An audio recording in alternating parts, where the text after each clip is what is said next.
And good day, everybody. Hi, I'm Walter. I'm the Dutch mentor, and we're back once again for our Smart podcast, where S starts for self-care, M is for mindful growth, A is for adaptive learning, R is for rhythmic operation, T is for a thriving community, and of course, P is for performance.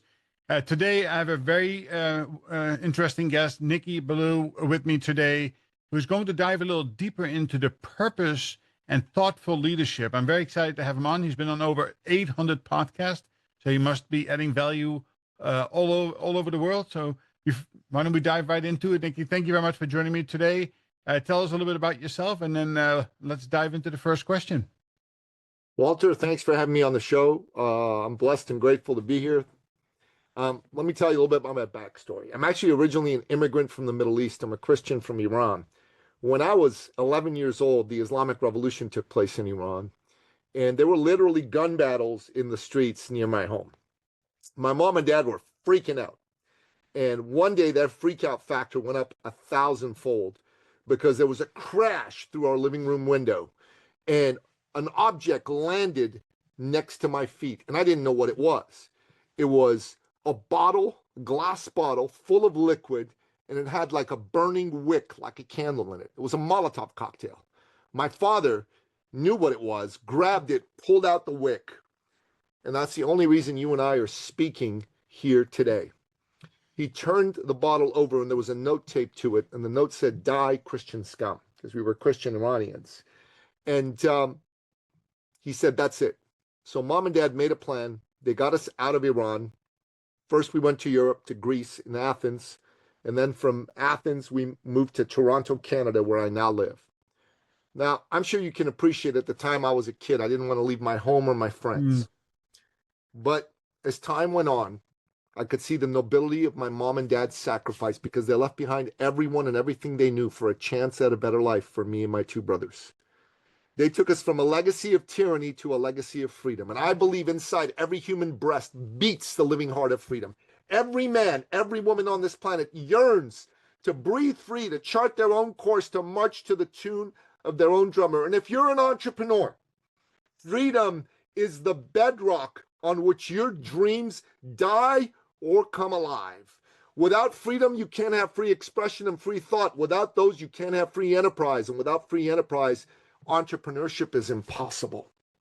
So to me, I stand for the men and women who are entrepreneurs, who are those that dare to dream and to believe and to make their dreams come alive, because I salute them for having that courage, and I do what I do in order to help them step forward and live life as the best version of themselves. So I love what you just did, because I think the audience key takeaway is when we talk about starting with your why, your purpose, that's exactly what you did. You told me a memorable story that hangs onto that Molotov cocktail, that critical decision point of making a change. So I encourage all my mentees to go back and listen to this again. And it's not about the what and how, but it's truly the purpose, right? There's that purpose. Now, how have you translated that into your adult life to live with great purpose, but also take that entrepreneurial spirit that you're talking about and being able to provide for your family? That's a great question.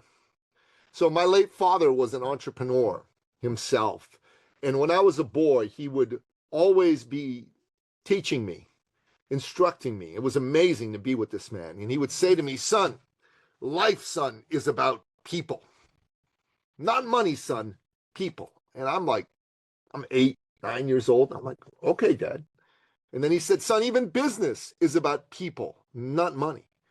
And I'm like, "Dad, but don't you need money to do business?" And he's like, "You do, son, but you need people first. Because all business is solving problems for people for profit." That man sitting in front of you, that's someone's brother, that's someone's father, that's someone's husband, that's a hero to somebody. That's somebody with dreams, hopes, fears.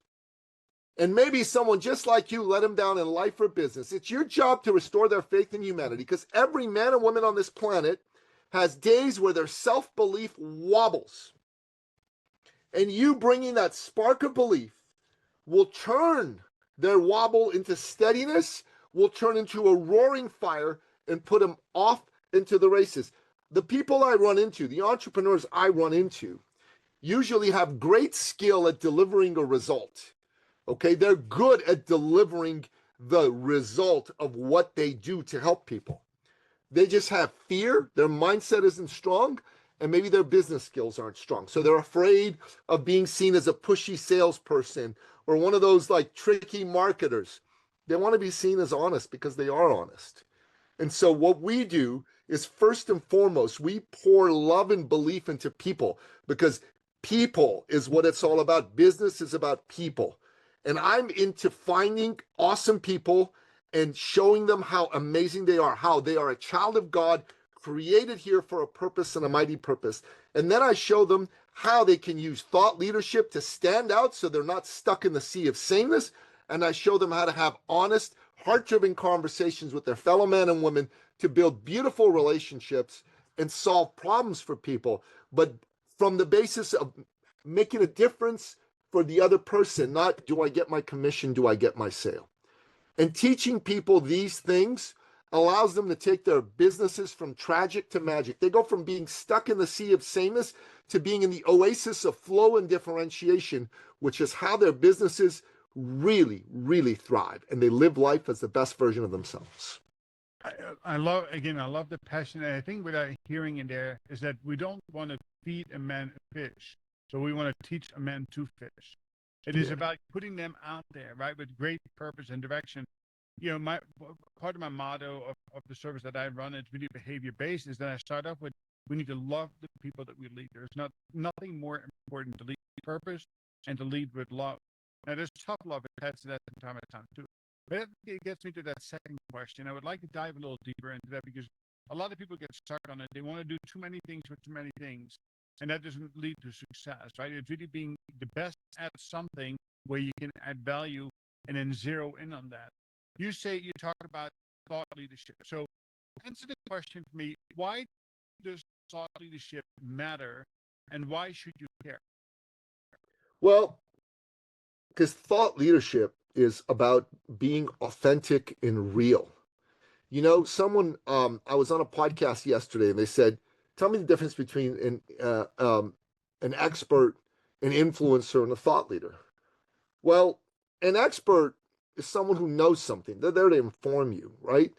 An influencer is someone who's there to entertain you in a sense. A thought leader is someone who's there to transform you. So the difference between an expert and a thought leader is an expert is someone who knows something, while a thought leader is someone who's known for knowing something. And an influencer is someone who probably doesn't know anything, but they're really good at making you look and be entertained by what they have to say. And another person that I worked with said to me, an expert is like a cover band, right? While a thought leader plays original music. When you go into life and you bring in your incredible life experience, that life experience is your thought leadership. We have this phenomenal 3-day program where we take a deep dive into you to pull out all the relevant experiences that you've had that have forged you by fire and the lessons you've learned. And we take them and we turn them into intellectual property that you can use to teach, that you can use to transform, and that you can use to make money. It is interesting view for sure. So, but I've seen that most people struggle with the starting point, right?